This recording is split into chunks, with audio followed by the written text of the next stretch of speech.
राधे राधे सभी भक्तों को। कार्तिक के ठाकुर की जय, तुलसी मैया की जय।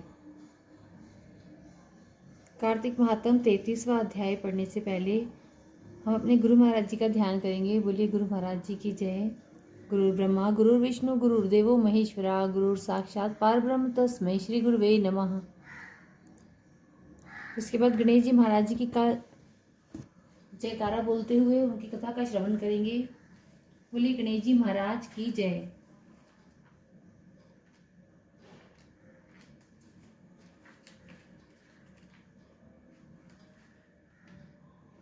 एक विनायक महाराज थे। चुटकी में चावल कुलिया में दूध लिए फिर रहे थे। कोई मेरी खीर बना दे, कोई ना बनावे, जरा से दूध चावल की कैसे खीर बने। एक बुढ़िया सी बोली, ला बेटा मैं बना दूं। ऐसा कहकर बुढ़िया बाहर जाने लगी तो बोले कि कहाँ जा रही हो। बोली बर्तन मांग के लाऊं। बोले अपने घर में देखो। अंदर देखा तो दूध का टोकना भरा है, चावल की परात भरी है और कांड की बोरी धरी है। चूल्हा जला के खीर बनाई। खीर निकलने लगी तो बहू ने कटोरा भर के किवाड़ के पीछे विनायक बाबा का चीटा लगा के खा ली। जब सारी खीर बन गई तब बुढ़िया बोली, क्या बेटा जीम ले। तो बोले कि मैंने तो खा ली। बोले तुमने कब खाई। बोले जब तेरी बहू ने खाई। बुढ़िया बोली कि बहू तैने खीर झूठी कर दी। बोली हाँ जी, खीर निकल रही थी, मैंने विनायक बाबा का चीटा लगा के खा ली। विनायक से बुढ़िया बोली कि अब क्या करूं। गणेश जी बोले कि खा ले और बांट दे। बुढ़िया खीर बांटने लगी तो दुनिया में चर्चा होने लगी कि कल तो यह भूखी मरती थी, आज खीर कैसे बांट रही है। झोपड़ी को लात मारी, महल हो गया, खूब धन हो गया। ये विनायक बाबा जैसे बुढ़िया माई पर कृपा करी, ऐसे हम सब पे करना। कहते सुनते हुंकारा बनने वालों पे करना। बोली गणेश जी महाराज जी की जय। कार्तिक महात्म 33वां अध्याय। सूत जी कहते हैं कि महर्षियों भगवान वासुदेव अपनी प्रियतमा सत्यभामा को यह कथा सुनाकर साय काल का संध्योपासन करने के लिए अपनी माता देवकी के भवन में चले गए। इस पाप नाशक कार्तिक मास का ऐसा ही प्रभाव बताया गया है। यह भगवान विष्णु को सदा ही प्रिय है तथा भोग और मोक्ष रूपी फल प्रदान करने वाला है। रात में भगवान विष्णु के समीप जागना, प्रातःकाल स्नान करना, तुलसी की सेवा में संलग्न रहना, उद्यापन करना और दीपदान देना, ये कार्तिक मास के 5 नियम हैं। इन 5 नियमों के पालन से कार्तिक का व्रत करने वाला पुरुष पूर्ण फल का भागी होता है।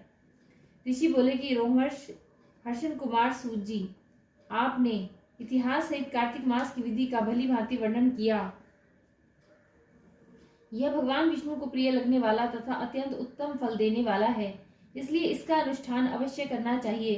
परंतु यदि कोई व्रत करने वाला पुरुष संकट में पड़ जाए या दुर्गम वन में स्थित हो अथवा रोगों से पीड़ित हो तो उसे इस कल्याणमयी कार्तिक व्रत का अनुष्ठान कैसे करना चाहिए।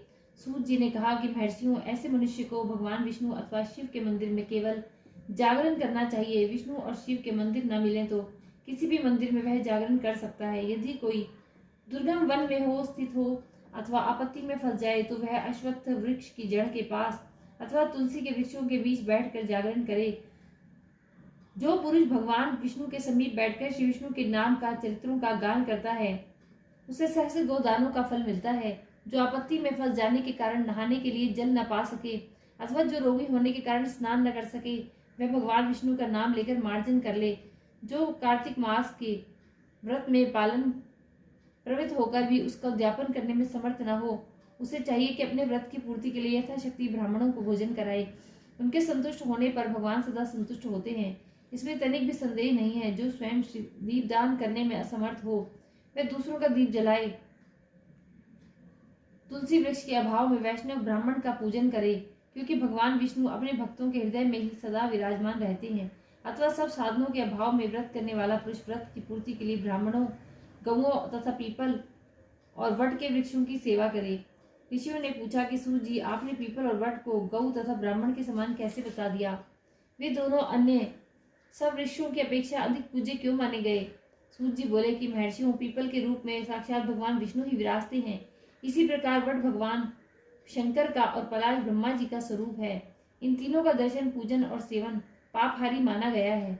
दुख, आपत्ति, व्याधि और दुष्टों के नाश से भी इसको कारण बताया गया है। कार्तिक महात्म 33वां अध्याय समाप्त। बोलिए कार्तिक के ठाकुर की जय, तुलसी मैया की जय।